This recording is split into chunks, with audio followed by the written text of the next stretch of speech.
हमारा SDPO sir और RTO sir दोनों लोग को बहुत कथा कही दे ता परे आउ रोड सेफ्टी रे आउ किछि कहिबा पई बाकी नहीं।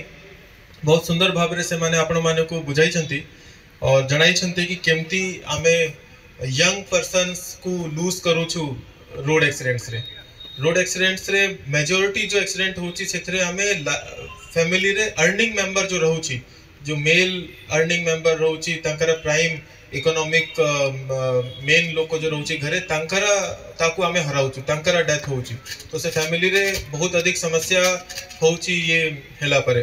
गंजाम जिले में जिला स्तरीय सड़क सुरक्षा सप्ताह सोमवार शुभारंभ हो जाइछि। स्थानीय अनस्लो खेल पड़िया ठारे एही अवसर कार्यक्रम अनुष्ठित होइतिला।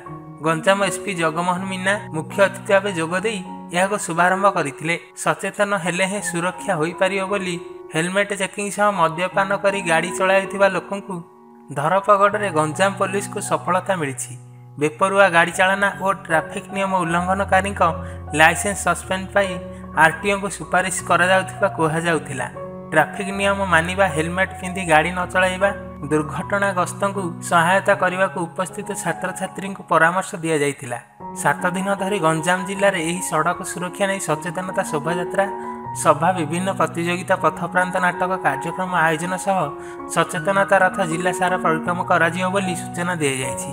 प्रारंभ में छत्रपुर स्थित रिकापल्ली छकटारू सड़क सुरक्षा सचेतनता नहीं एक रैली बाहरी सहर परिक्रमा अनुष्ठल खेल पड़िया ठारे पहुंची एथिरे विभिन्न शिक्षानुष्ठान छात्र छात्री और पुलिस अधिकारी कर्मचारी सामिल थिले।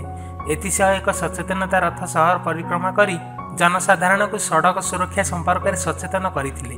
सभारे गंजाम आरटीओ मानस साहू, एसडीपीओ गौरहरी साहू, छत्रपुर थाना अधिकारी नीरज कुमार दास, एसआई विश्वजित नायक, दामोदर महाराणा प्रमुख उपस्थित थिले। गंजाम छत्रपुर सपन कुमार नाहक रिपोर्ट सत्यम टीवी।